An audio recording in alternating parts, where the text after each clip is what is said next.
অবস্থা। ভবানীপুরে শুভেন্দু অধিকারীর যে কর্মসূচি, সেই কর্মসূচির রাস্তাতেই চলে আসে তৃণমূল কংগ্রেসের মিছিল। আর তারপরেই কিন্তু তৃণমূল কংগ্রেস এবং বিজেপির কর্মীদের মধ্যে ব্যাপক উত্তেজনা ছড়িয়ে পড়ে।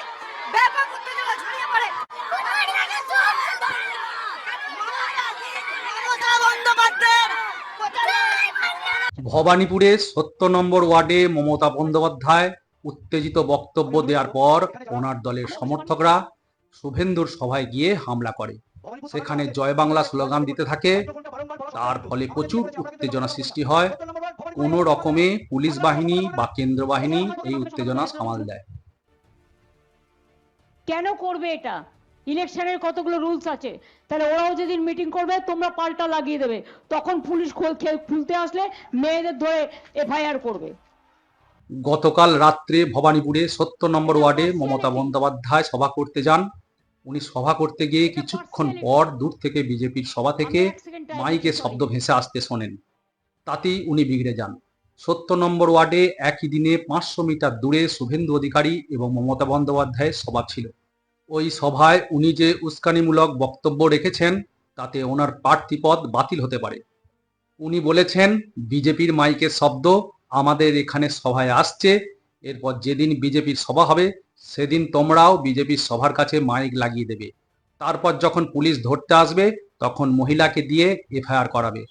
এই মন্তব্য নির্বাচন কমিশনের কাছে পৌঁছালে ওনার জন্য সমস্যা তৈরি করতে পারে, এমনকি প্রার্থী পদ বাতিল হতে পারে। আমি গৌরাঙ্গ, আপনারা দেখছেন জঙ্গলমহল এনজিও টিভি। দিদির বক্তব্য, আমি পারমিশন নিয়ে সভা করছি, বাইরে থেকে সাউন্ড আসবে কেন? তাহলে কি শুভেন্দুর সভায় পারমিশন ছাড়াই হচ্ছে? না, শুভেন্দুর সভা পারমিশন নিয়েই হচ্ছে।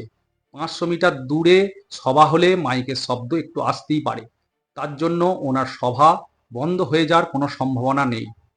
আসলে ওনার সভায় কোনো লোক হয় নাই, শুভেন্দুর সভায় প্রচুর লোক হয়েছে, এটাই দেখে ওনার মাথা খারাপ হয়ে গেছে। একটা সভা মঞ্চে যে পরিমাণ মাইক থাকে বা সাউন্ড বক্স থাকে তাতে পার্শ্ববর্তী দূর থেকে কোনো শব্দ ভেসে এলে সভা করার কোনো সমস্যা হয় না। কিন্তু ওনার সমস্যা ওখানে নয়, সমস্যাটা হয়েছে ওনার মাথায়। ওনার সভায় লোক হয় নাই, তাই উনি উত্তেজিত হয়ে গেছেন। 2 মিনিটের এই ভিডিওটা দেখুন, আপনারা সব বুঝতে পারবেন। এটা পার্সিয়ালিটি, এটা পার্সিয়ালিটি। আমি 1 সেকেন্ড টাইম নিচ্ছি, সরি।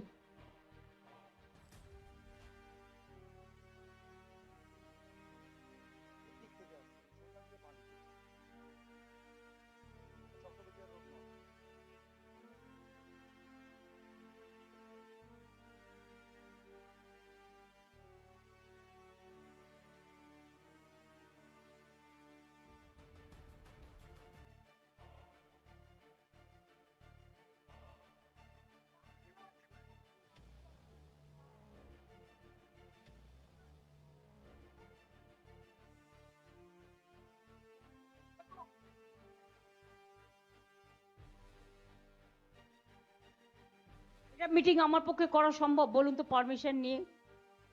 এবার আপনারা বলুন, সাধারণ মানুষ দেখতে পাচ্ছেন। I have taken all official permission. After that, you see the attitude, whatever they are doing forcefully to capture Bengal, this is wrong. If they do it in my constituency, I was not here about 1 month. I was in Bengal. I was contesting, I was campaigning for my 200 seats, and Abhishek also campaigning for about 100 seats out of 294. And if they behave like this, I am sorry. I have to take my legal action, and I will do that. তাহলে বুঝতে পারছেন, পায়ে পা লাগিয়ে ঝগড়া করার। এই দেখুন, সামনে চিৎকার করছে যাতে আমি মিটিংটা করতে না পারি। মা ভাই, আমি অসভ্যতামিটা করতে পারবো না। কেন করবে এটা? ইলেকশনের কতগুলো রুলস আছে, তাহলে ওরাও যেদিন মিটিং করবে তোমরা পাল্টা লাগিয়ে দেবে, তখন পুলিশ খুলতে আসলে মেয়েদের ধরে এফআইআর করবে। দিদি উত্তেজিত বক্তব্য দেওয়ার পর ওনার দলের সমর্থকরা শুভেন্দুর সভায় গিয়ে হামলা করে, সেখানে জয় বাংলা স্লোগান দিতে থাকে। তার ফলে প্রচুর উত্তেজনা সৃষ্টি হয়, হাতাহাতি হওয়ার উপক্রম হয়। কোনো রকমে পুলিশ বাহিনী বা কেন্দ্র বাহিনী এই উত্তেজনা সামাল দেয়। এখনো পর্যন্ত এই ব্যাপারে কোনো এফআইআর হয়েছে কিনা জানা যায় নাই।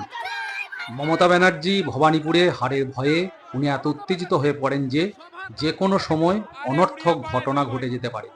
উনি সমর্থকদের উত্তেজিত করছেন, এটা গণতন্ত্রের পরিপন্থী। আপনার কি বক্তব্য অবশ্যই লিখবেন, ভালো লাগলে লাইক দেবেন এবং সাবস্ক্রাইব করবেন। ধন্যবাদ। এখানে যখন লোক হয়েছে সেটা দেখে এই অসীম কুমার বোস ফ্রাস্ট্রেশনে করছে। ও হারছে 5000 ভোটে, 5000 ভোটে এই 70 নম্বর ওয়ার্ড হারছে। ও জানে এটা ফ্রাস্ট্রেশনে করছে। ওটা এটা করে যদি ভাবছে শুভেন্দু অধিকারীকে আটকাতে পারবে, মূর্খের স্বর্গে বাস করছে। শুভেন্দু অধিকারী ঢুকবে, আর এদের করছে দেখাবে এদের।